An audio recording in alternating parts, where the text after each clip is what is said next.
What is going on, everybody? Welcome to another week of the PGA. Only thing that I've been making money in the last couple of weeks. So time to keep that rolling, I guess. We've got some internet issues. So Sheets and I are going to try and do the show for you anyway.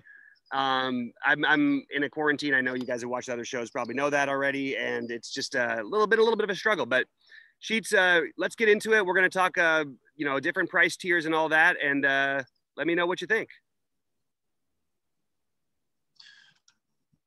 Okay. So first of all, you got to back off the pause. Sheets, go ahead. Okay. So it's an interesting approach this week because it's a no cut event. And what you're going to find, by the way, is if you do like optimizers, you do projection stuff, that you'll see most of the values, so to speak, are going to come from the bottom end of the ranges. And the reason why that is, by the way, is because when these guys don't have any risk of missing the cut, there's a huge drop off between somebody that makes the cut and somebody that doesn't. So you're going to see, kind of a little smoother range of projections and stuff. So what you're also going to find, by the way, is probably a smooth range of ownership projections as well. And I've noticed that as well also. So what I'm going to be doing, just so you guys know, is I'm going to be trying to really be a stickler for ownership when it comes to these tiers. The other thing I wanted to mention is that I do have two outright bets this week. One of them you could probably guess before we even start, and the second one you'll never be able to guess, and we're going to get to them when we bet. So the first thing I want to look at the top tier, and by top tier talk about everybody from 10K up. But just the matter of course, let's throw Bryson in there also, 7,900. So for me, this week, I don't really see a big drop off between any of these guys with respect to value, with respect to upside and all this. So for me, I'm going to probably ownership hunt. And like for right now, what I'm seeing is the lowest owned guy for me is like Justin is either Justin Thomas or Rory Mcilroy. Okay. So those three guys are where I'm gonna go probably, with respect. And the other thing I will say, and this is gonna totally kind of off brand, I'm doing and it's kind of a simple thing because it is an outright like not that long, but just when the projections I was looking at, I kind of guessed that the odds I was getting was just more than is. I'm getting Rory Mcilroy at 15-1, so I'm going to try that. And I don't even ever think I played him in DFS, much in an outright situation. But I'm playing him 15-1. He's going to balance off my 100-1 guy a little bit. So that's where I'm at as far as the 10K and ups, guys. I'm sort of with you. Like I love Rory. I'm not buying that he has low ownership on this slate. I just am not. I don't know. I mean, I guess there's a lot of good options up top, but I like Rory personally. I like Rory and DJ are the guys who stood out to me the most at the top. And can I take a quick guess at who your guy is? Did you make a long shot bet on answer? Sheets, can you hear me? Sheets? Well, of course, he made a long shot bet on answer, but I was telling everybody that they knew in advance and we were going to wait for them. I mean, and I knew that you knew the answer already. Sorry. So I mean, why are we flailing it now? Okay, that's the I'll see you guys next week. And but yeah, at the top. At the top, I mean, look, they're all excellent plays. The only thing I've done is I just decided to focus a little bit more on Rory and DJ. Rom, then Scheffler would be my preferred next two guys. Do you want to take the next tier? Okay, so I'm gonna go on to the next tier, and I am gonna actually show my grid at the end. So at the next tier, kind of like the 9Ks and up, now we're actually getting into some of my better value, value-ish plays. Again, now this is, again, you're not going to get like the real low-owned guys because it's really, really smoothed out. But my favorite guys in the 9K range are going to be Webb Simpson Daniel Berger, and Patrick Reed. Those are going to be my top guys in the 9Ks, and I'm going to be playing, playing a decent amount of it. And again, I'm not getting anybody like 2%, you know what I mean? So it's going to be hard to really just take a big stand. The big stand I'm going to take is on a guy in the 8K range. We'll get to that a little bit later. So that's where I'm at with the 9Ks. Those are my favorites. Will be Webb Simpson. We mentioned Bryson earlier, but Webb Simpson, Daniel Berger, and Patrick Reed. What about you in the 9K range? In the 9K range, so I actually like the three that you like. Boy, Bryce looks really bad, but it's starting to get kind of tempting, especially if the ownership stays low.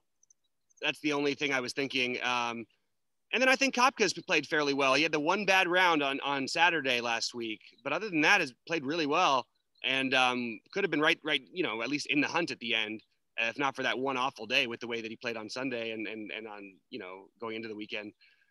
But yeah, I agree with you. Berger, Reed, Simpson are my favorites, and I will grab probably a little Morikawa as well.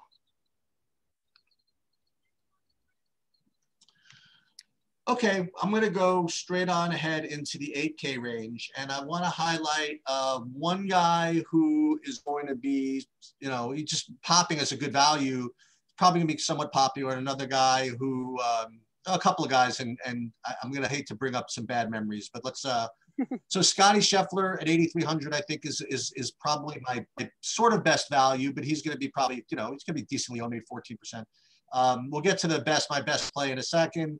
And also, I like Joaquin Niemann. He's going to be really high owned as well.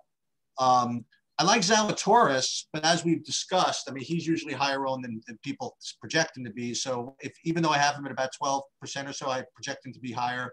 My favorite play by a lot, but let's just say by a decent amount on the whole slate is unfortunately your nemesis from last week, and that's going to be Heki Matsuyama at 8,400. So I'm going to bet and hope he makes some money back for somebody.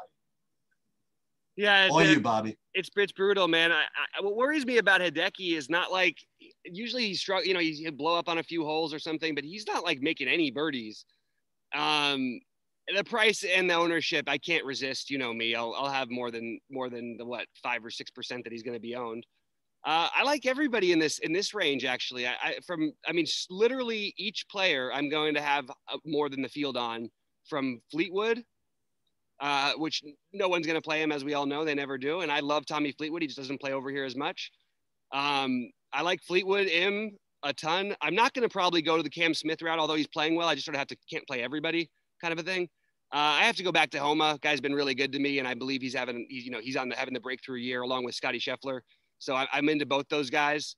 And then I don't have any problem with Fitzpatrick and Matsuyama either. So I really actually like everybody in this range. This is probably my favorite part. And even down to Zalatoris, Niemann, and Scott. I think I'd prefer Niemann over all those guys, but he's going to be the most popular as well. Maybe I can get away with it if I'm going to play some of the Matsuyama and Homa, who people just aren't going to play these guys.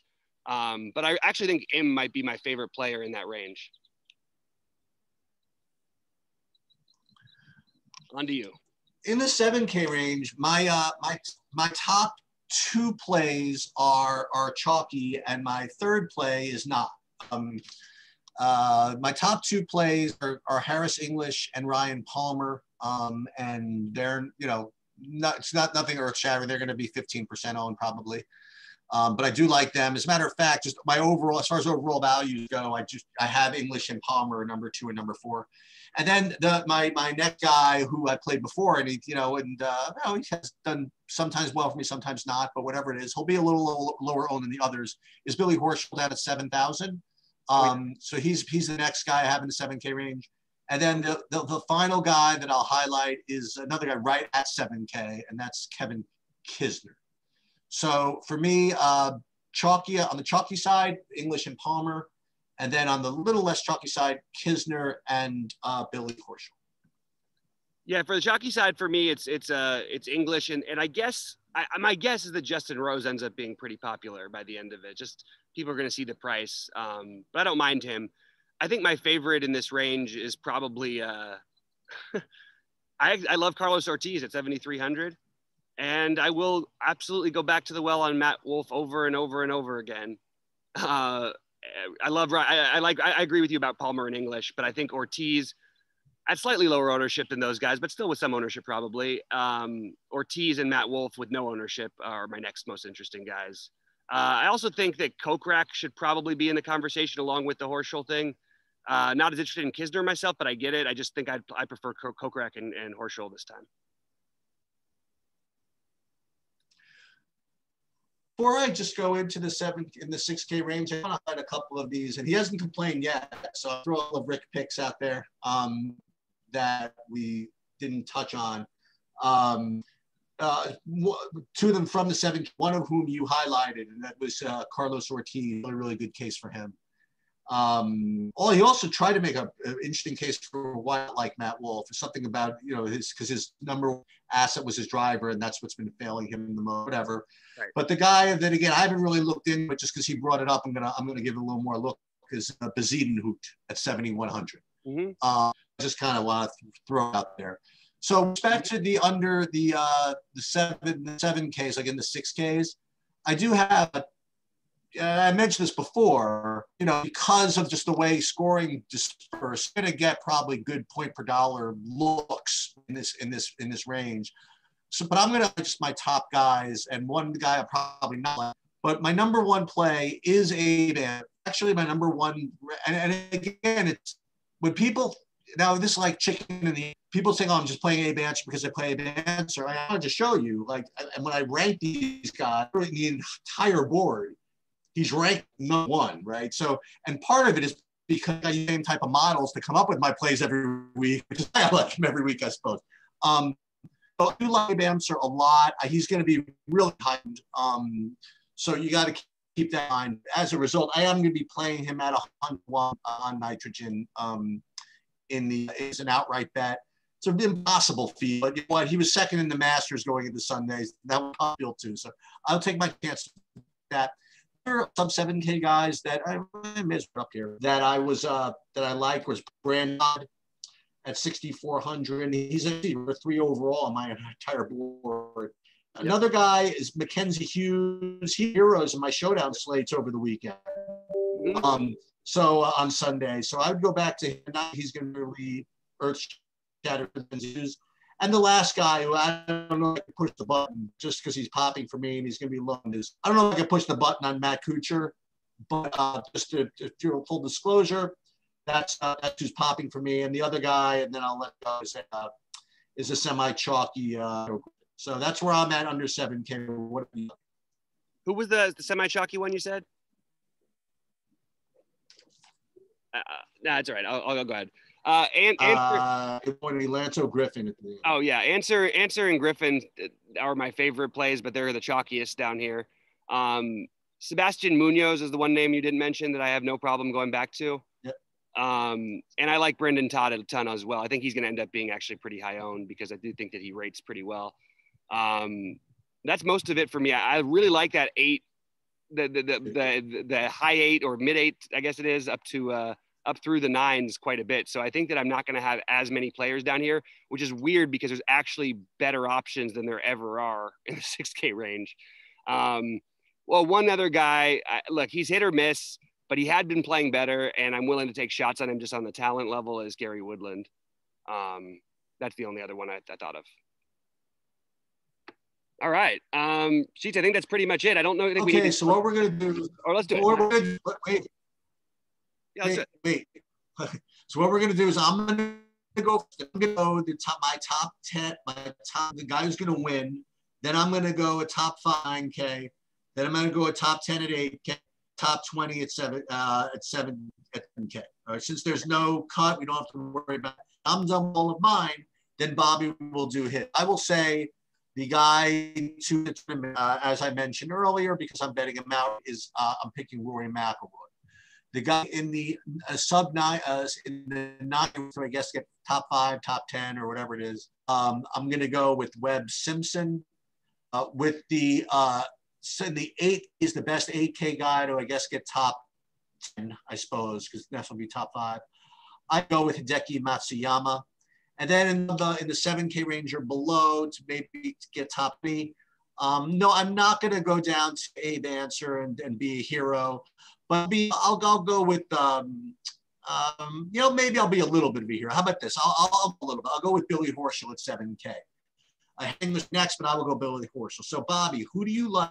Number one, to win the tournament. Number two, 9K get top 5. 8K got to get top 10. 7K got top 20. I'm going to take Rahm, actually. I think DJ and Rahm I have very close to win in the high range. In the next range, I would have taken Rory, to be honest with you. I like Rory this week as well. The next range down, I'm sort of, you took the other guy, one guy I really like, but I'll go with Daniel Berger. He and Hovland are very close for me this week. I'm sort of struggling between the two of them, but I'm giving a slight edge to Berger, but I think it's really close. Down in the 8K range, I'm going to go a little bit weird and play and say Fleetwood, even though I like a lot of other guys here, but just to sort of stay on brand, I'll take the Fleetwood play because I do really like Fleetwood, and I still have this dream that I can't get out of my head of him winning me $1 million, and hasn't happened yet. So I kind of got to keep playing him, right? And then under 7K, you already said Answer, I believe. That's who I would have taken. So I will go with Brendan Todd. All good? Okay, the last thing I want to mention, if you guys want to do this, is in light of Bobby's like Tommy Fleetwood thing, one thing you could do, and this is like kind of like a weird, it's like kind of a stock market thing, is you could play stuff with like all the Europe guys, like let's say Hatton, Fleetwood, Eisenhout, these guys that are coming over from Europe, with the idea that they're either good enough or they're not. You know what I mean? And maybe all these guys coming from Abu Dhabi or whatever, they're just all kind of feeling it in the same way. So that's something that you could do. That's about it. I'm going to stop talking, and Bobby can give his closing remarks. Then he'll shut it down. You have no idea how difficult it's been to get through this internet, but we've done the best that we could, and hopefully you guys can profit from it. Yeah, Sheets, thanks to you. Thanks to everyone for bearing with me. Sorry about the confusion. It shouldn't be lasting much longer. Maybe for some of the recordings, it might be a little tricky, but I've trying to set up a situation up here where I can have a comfortable place to be hooked up and have better internet than I've had in a while. But thanks for hanging in there. Guys, we've been pretty on it with the golf stuff. So take the 30 plays, and that's what I'm going to do. I'm going to shuffle them together. I'm going to take them and focus mainly on the ones we pick to win each tier, and try to take home a bunch of money this week. So good luck to everybody, and we will see you at the top of the leaderboards.